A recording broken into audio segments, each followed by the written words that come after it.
The man convicted of murdering elderly women in North Texas and who was believed to be the serial killer of more than 20 was killed this morning in a Texas prison. Billy Chemirmir posed as a maintenance worker to gain access to his victims. Their families today reacted to his killing. Fox 4's Alex Boye joins us live with more. Alex. Hi, the families I spoke to say they are still processing news of Billy Chemirmir's death. Most say they were asleep this morning when they got calls from the Dallas County District Attorney saying he had been killed by his cellmate. One of the things that we said was, it's over. Relatives of some of Billy Chemirmir's alleged victims gathered on Tuesday to process the news of his death at the hands of another inmate. At least as far as Shamir Mir is concerned, he is over and done with. Early Tuesday, officials with the Texas Department of Criminal Justice found Shamir Mir dead in his cell at the Caulfield unit in Tennessee Colony in East Texas near Palestine. A spokesperson said the killer was Shamir Mir's cellmate, who is serving a sentence for murder out of Harris County. He may say I was defending myself. We asked longtime criminal defense attorney Toby Shook for some insight with limited details coming from state prison officials. Shamir Mir was convicted for 2 murders in Dallas County, 81-year-old Lou Harris and 87-year-old Mary Brooks. Prosecutors secured 2 life sentences without parole as insurance if one happened to be thrown out on appeal. Many other murder cases were pending, 22 in all in Dallas and Collin counties between 2016 and 2018. The families we talked to are among those the 50-year-old accused serial killer was never set to stand trial for. My mother died in fear. This man did not have a peaceful passing. There is some relief in feeling that he didn't get off easily. It is unclear how Shamir Mir died, if any contraband weapon was involved, and whether there was proper supervision. A TDCJ spokesperson says the Office of Inspector General will handle the investigation. First, they'll do a criminal investigation to see if they have enough evidence to charge their suspect. If so, Shook says there is a special prosecution unit that handles these types of cases. Plus, they'll do, I'm sure, an investigation if there are any breakdowns in how they were monitored. But despite their best efforts, when you have a much higher ratio of inmates to guards, things will always happen. In August, the Collin County District Attorney announced his office would not seek the death penalty for murder charges Shamir Mir faced in that county, citing the fact that Shamir Mir would never be a free man as a result of his convictions in Dallas. Families we spoke to are ready to close this awful chapter in their lives. I'm surprised it took so long. So, God's out of it now. This was jailhouse justice. This was not an action of our justice system. And the families I spoke to say their work isn't done. They continue to advocate for seniors, are really hoping to increase safeguards and accountability at nursing homes as well as assisted living facilities all across the country. Back to you. All right, Alex Boye reporting live for us. Alex, thank you. Thieves took police on a wild chase after investigators say the crooks broke into a concession stand. Those suspects are all in custody. They're accused of stealing from Little Leaguers. Fox 4's Dion Anglin with more on what happened. Dion. Hi there. Well, 3 people are in custody after this burglary and chase that took police on a pursuit for more than 50 miles. The actions described by investigators, all for stolen snacks and about $30 in cash. A burglar caught on surveillance. Fort Worth police say the thief spent 40 minutes doing serious damage to get inside this Little League ballpark concession stand. It was before dawn Wednesday morning. The league organizers, with a remote view of the surveillance, saw the burglary in progress and shared the video in real time with police as it was happening. Our officers arrived on scene. They did see those individuals get into a vehicle. The white Ford Taurus left from this location toward Alta Mesa Boulevard. Officers attempted to light the vehicle up. We did have a supervisor involved, and the vehicle started to evade our officers. The officers followed the suspects from the old Hemp Hill Road location along Interstate 20 into Arlington. The pursuit moved through Grand Prairie, Irving, and into Dallas. The pursuit did go a long while.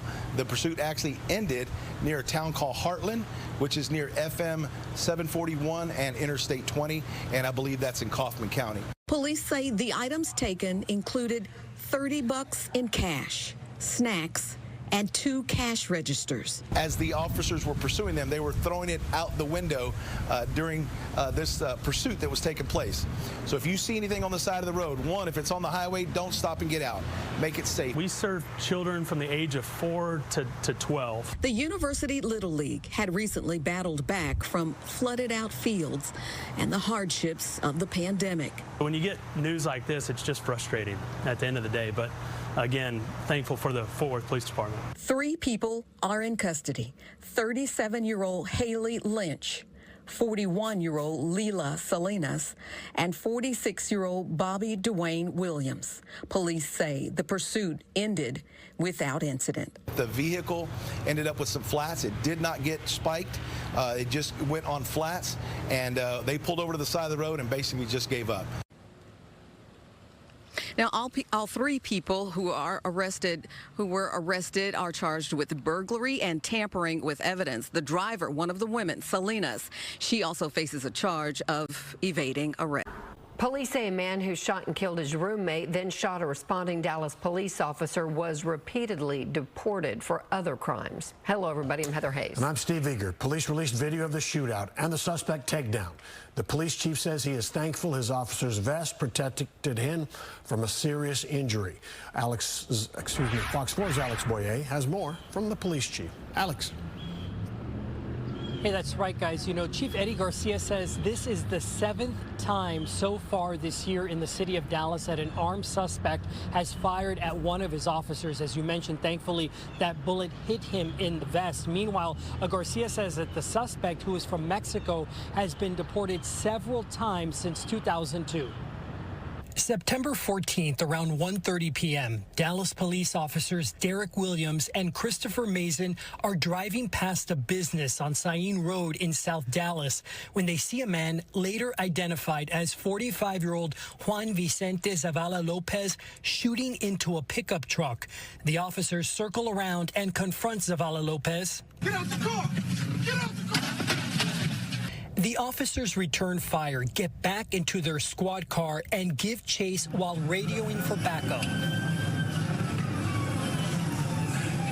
Williams and Mason are headed southbound on 2nd Avenue in pursuit of Zavala Lopez when he suddenly makes a U-turn and heads towards the officers who got out of their car.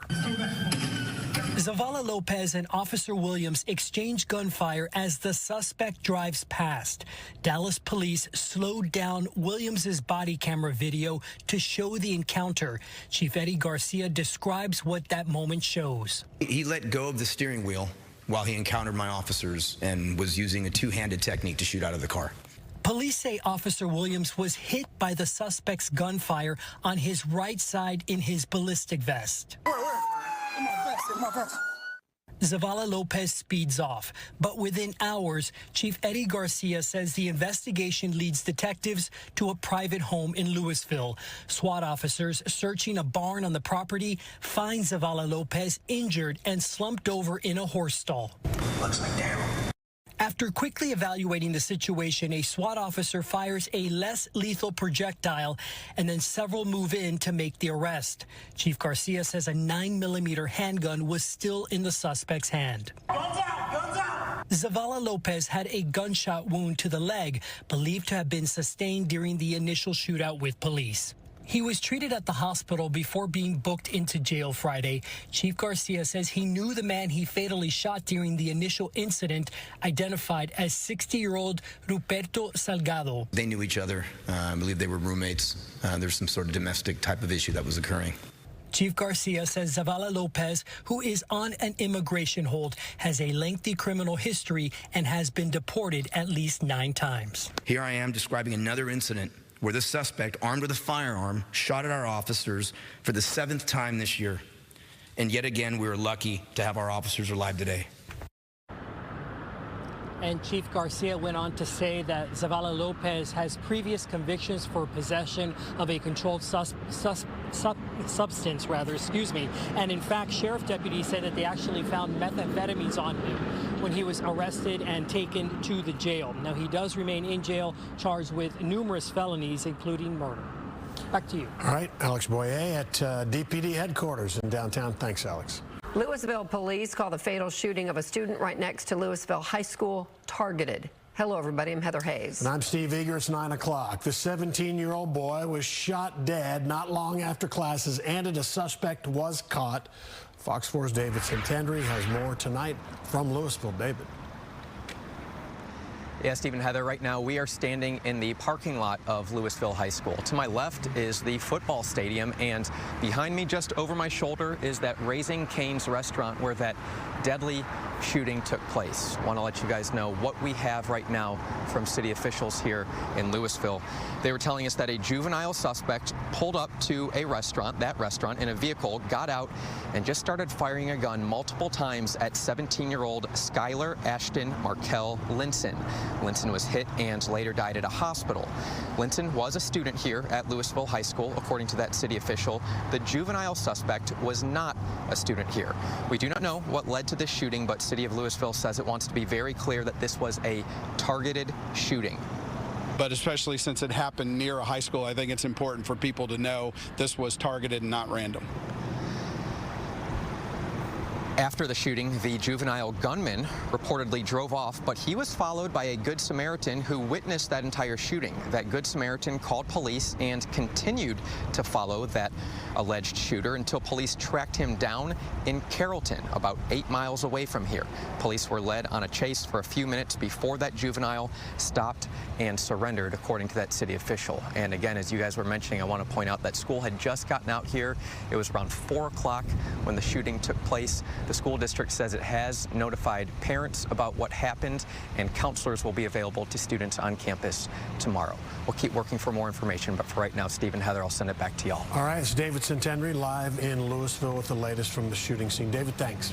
A police department is devastated after the loss of a veteran Arlington officer. Hello, I'm Steve Eager. And I'm Heather Hayes. Police need your help to find the driver who ran over him and then just kept going. 24-year veteran Officer Darren McMichael was on his motorcycle going to work this morning on I-20. His wife traveling not too far behind him when it happened. Fox 4's Alex Boye live with more. Alex. Hi, guys. You know, the police chief says this is the 9th Arlington police officer to be killed in the line of duty in the department's history. Now, Officer Darren McMichael's wife, who is also an Arlington police officer, as you mentioned, was actually following him in a separate vehicle and witnessed the fatal crash. Dallas County investigators, meanwhile, are still searching for the hit-and-run driver. A somber scene outside the emergency room entrance at Baylor Scott and White in Dallas Thursday morning. Police officers from across North Texas standing at attention as a casket draped in an American flag carrying the body of fallen Arlington police motorcycle officer Darren McMichael was escorted to a waiting van. His emotional wife and loved ones followed closely behind. Please pray for them. They are grieving. They need your support now more than ever. Arlington Police Chief Al Jones says McMichael was with the department for 24 years. He spent the last 13 years working in the motorcycle unit. This is a post from 2013 when the department highlighted him and the vital role he played in the department. He was loved by our community. He spent a lot of time out there. And, you know, he's going to be truly missed, not only by the department, but by our community. McMichael was killed while riding his department motorcycle to work around 6 this morning. According to the Dallas County Sheriff's Office, he was involved in a crash on I-20 near Dowdy Ferry Road in Dallas. The driver who hit him took off. So the motorcycle bumped the back of the SUV, and then the rider fell off to the left-hand side of the motorcycle. And at that point in time, a dark-colored Dodge Chrysler type vehicle ran over the individual and then continued westbound on I-20. Chief Jones says McMichael's his wife, who is also an Arlington police officer and was also headed into work in her personal vehicle, saw the deadly collision. Yes, she was behind him. Unfortunately, she had to witness this tragedy. And as a large motorcade escorted Officer McMichael's body from the hospital, investigators were still at the scene of the crash trying to gather evidence on the runaway driver. A DSCO spokesman is asking the public for help. Anybody that's witnessed it, that saw something, saw a better description of the car, license plate number, or like I said, or a lot of cars now have dash cam videos in them for personal use. Any of that will help us on the investigation part of it. Chief Jones asking the driver to do the right thing. Please turn yourself in. We are hurting as an organization, and we need closure. And Chief Jones went on to say that peer support officers from neighboring departments are assisting Arlington police officers who need to speak about this devastating loss. As of right now, he says no public memorials have been planned. And again, he's urging anyone with information related to that hit-and-run driver to contact the Dallas County Sheriff's Office.